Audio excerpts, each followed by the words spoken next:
Hi, Douglas Peacock here. Welcome.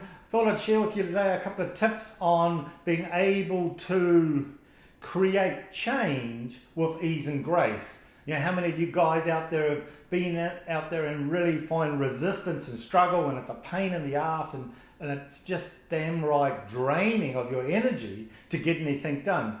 Well, this year I set myself a task to achieve a certain goal, and I refused to use force. I wanted to do it with ease and grace. So what I had to do was change some practices within, and these practices have helped me achieve the goal easily and effortlessly. But along the way there was a lot of work that needed to be done, yet at no time was I ever under pressure or stress. I noticed the resistance and I moved it.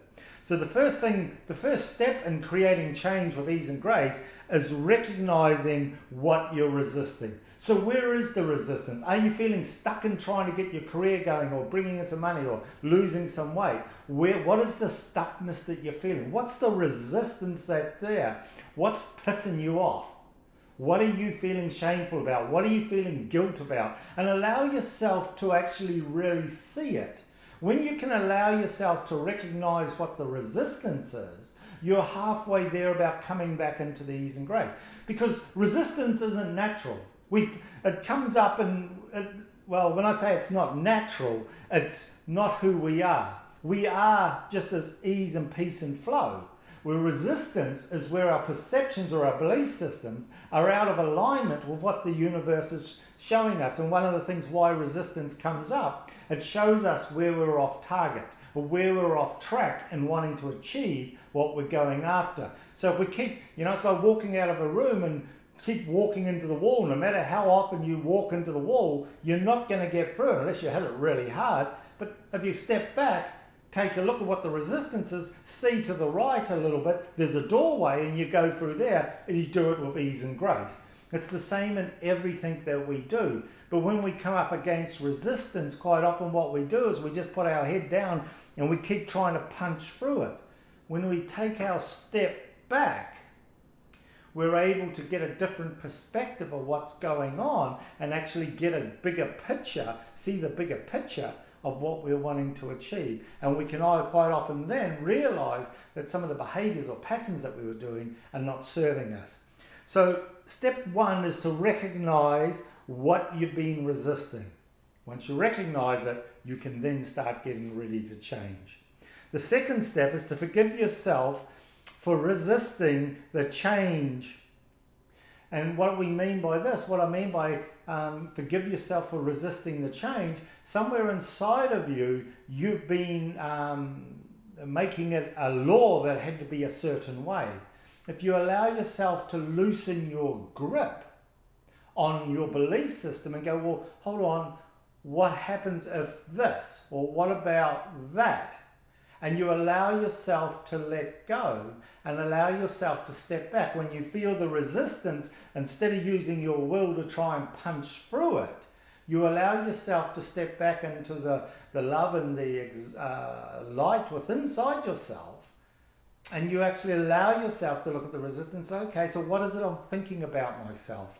What is it that I truly believe here that's creating this resistance? When we allow ourselves to step back and forgive ourselves for having that belief, or forgive ourselves for not having the courage to step up, or forgive ourselves for not knowing ourselves as what we desire, we then are able to find one of the things we notice is the resistance will fall down, and you may feel a little bit uncomfortable, but as you step through it, you'll find that it begins to unravel, and you'll see that the perception that you had wasn't right or wrong, it was just a perception. And one of the things when we realize that our perception is just how we saw things through our eyes, maybe at a young age, but it's not real now, but we've been constantly just doing the same pattern because that's what we've always done, we can then step back and change. And all of a sudden we don't got to be bashing our head up against the wall to try and make it happen. The third step is look at what thoughts, feelings and behaviors that you can change. Now what I mean by this is when we run certain thoughts, we just go into automatic patterns. Our body-mind consciousness. How often have you caught yourself maybe driving somewhere and you've been busy talking to someone or listening to the radio or a podcast or whatever, and you get there and you don't know how you did it. Your unconscious mind was driving you. It was doing all, changing the gears, indicating, making sure you're not going to crash into the car, taking the right exit, and you just did it naturally. We all do it. But one of the things that we look at is we look at what information we're feeding into our mind for our thoughts, and what are the feelings that we're feeling. Are we comfortable in what we're doing, and what are the behaviors? Are we racing ahead trying to push in front, or how are we driving, or how are we doing the things? When we look at it and we actually start stepping back and you see someone that's succeeding in the area that you want to succeed in, what are their thoughts? What are their behaviors? What are their emotions? How do they show up? And then one of the things is for you, a good question to ask yourself: how would I show up if I was being that now? What would I be thinking about myself? Would I be thinking that I'm not good enough, or I don't know what to do? Or would I be just going, well, this is the next thing that needs to do. Who do I need to talk to? Or who do I need to get in touch with to be able to create what I'm after next? That's what I'm wanting. That's where I'm going. Let's get moving. And so they start making steps. As you start taking steps towards it, it begins to open up, and then the universe will show you the pathway. When we can do that, we then start becoming different to how we used to be. When we're back here stuck and we can't seem to get through, we're still using those old thoughts, those old feelings, that old way of being, and we're trying to punch through and it's not working. But when we take a step to the side, we allow ourselves to see, well, what other thoughts could I be thinking? What other feelings could I be having? And what other behaviors could I be installing? What other habits? Could I be getting up early and going for a run, going to a networking meeting? Could I go and be eating a salad instead of that big yumbo juicy burger? What is it for you to create where you want to go? And when we allow ourselves to just make those subtle changes, we can then begin to move forward. The fourth step is be consistent. Is being consistent with your new way of being, running those new thoughts, having those feelings, and having that behaviors, consistently doing it. The funny thing about it, when we do any change in our life, is we do it internally first. We must do it internally first. And when we change it internally, guess what? No one else knows that we're doing it. We're doing it on our own. We're having those thoughts. Oh yeah, I'm just going to have those thoughts of going to get myself to the gym. I'm going to do the practice, make that phone call so I can get that client, or I can, just be happy, be kinder to the wife, or be kinder to your husband, or be nicer to your kids. Tell them how well they're doing. You could be whatever it is for you. And the funny thing about it is you start doing it internally first, and then people start noticing you're just different. But they didn't see you start. They didn't see what was going on inside of you. And inside of you, what happens is you come up and you feel someone may say something, and you find yourself get tight. Or you feel that, no, I'm going to get up and exercise, and you're laying there in bed and you just go, oh, I don't want to today. And instead of getting the resistance and trying to force yourself to get up, you just lay there and you lean into the uncomfortableness, and you lean into that part of you that is saying, no, I'm going to sleep in today, I'm not going to exercise. And you don't beat it up and you don't fight against it, you just love it. You allow yourself to lean and feel a little uncomfortable with it. And you just say, you're okay. There's nothing wrong here. And I'm still going to go for my run. I'm still going to go to the gym. I'm going to go and call that client. And you're leaning into the uncomfortableness. You're not making the uncomfortableness wrong. You're just leaning into it, and you're allowing the trauma inside of yourself to begin to start releasing.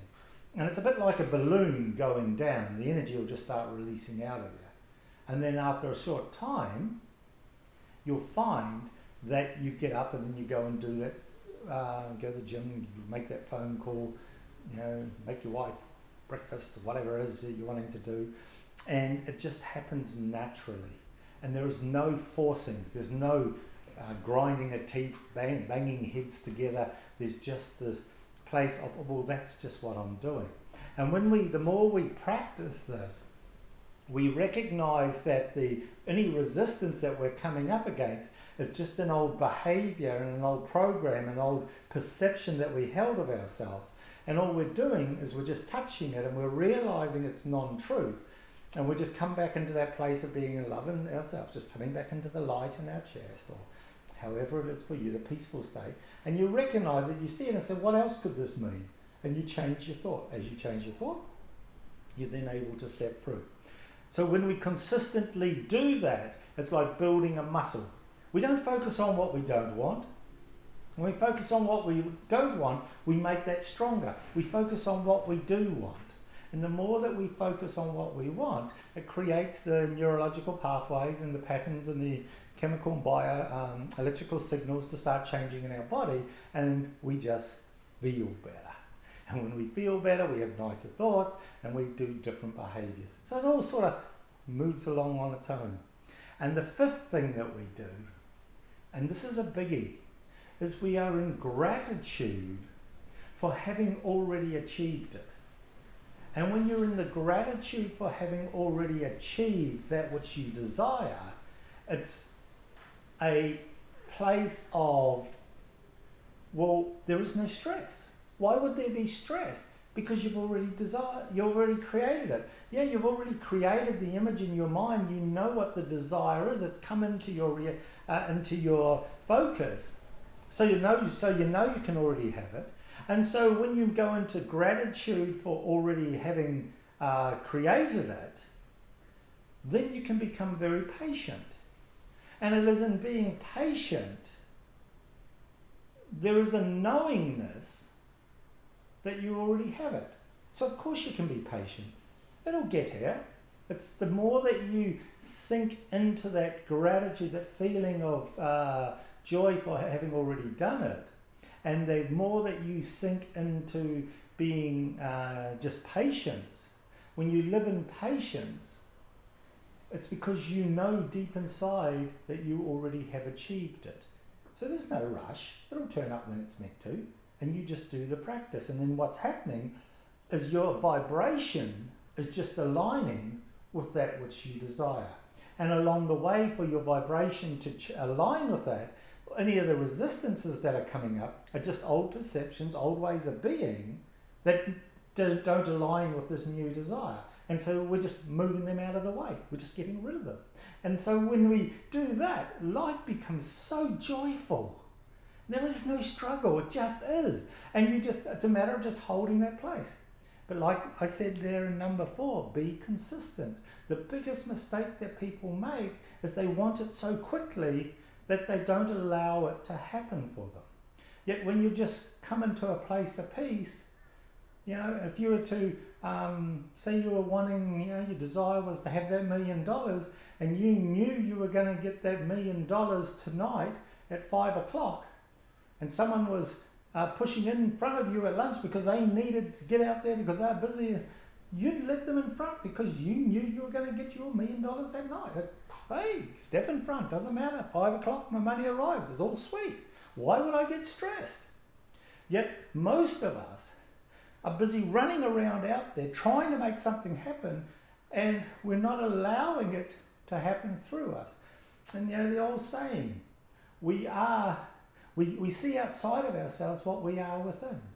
And when we're patient and knowing and we've got the gratitude within, all we do is see it outside of ourselves. And then like a magnet, we just draw the good to us. So I hope that helps and gives you some insights in a way that works to achieve your goal, to achieve what you desire through ease and grace. You don't got to struggle. It's not natural. Ease and grace is just being in alignment with yourself and knowing and stepping into it. Yes, you're going to run into stuff. Yes, you're going to run into resistances. They're showing you that you're moving closer to the new aspect that you desire of yourself. And that's all it is. It's not worth beating yourself up about it, or getting all cranky because you're thinking that you've got to butt heads. You don't need to butt heads. The reason why you're thinking to butt heads, that's the old ego. We come back to just being in peace and being patient that you're moving back into that straight, and then change your thoughts, change your feelings, change your behaviors. When you start changing them, you feel different. You find yourself in different places. Like if you drive to work the same way every day and all of a sudden you find a quicker way to get there, how long until you change and take the quicker way to get to work? You'll tend to do it straight away. One of the things the same with this. When we start changing these thoughts, patterns, emotions, and actions, we start getting different results. And remember, no one else needs to know. We just do it internally. And then the next thing we know, we're just different people. And then everyone goes, wow, you just got all this stuff come to you. How did you do it? I said, I was just doing it with ease and grace, just loving myself, taking life easy. But hey, hope that helps. And if you want to know more, come to my website, get in touch with us. And this is what I help people do every day. How to get rid of illnesses easily. How to build their businesses. How to get out of the bullshit story they're telling themselves so they can manifest what they desire. It's not rocket science. It's really basic being a certain way. And it may be simple, but it's not necessarily always easy because we get in our own damn way and our old programs beat us up. And that's where I help you. That's where I push you through to achieve it, because I can see where you want to be. And that's what I love to help people with. So hey, if you've won, get in touch with us, and I look forward to talking to you soon. For now, take care.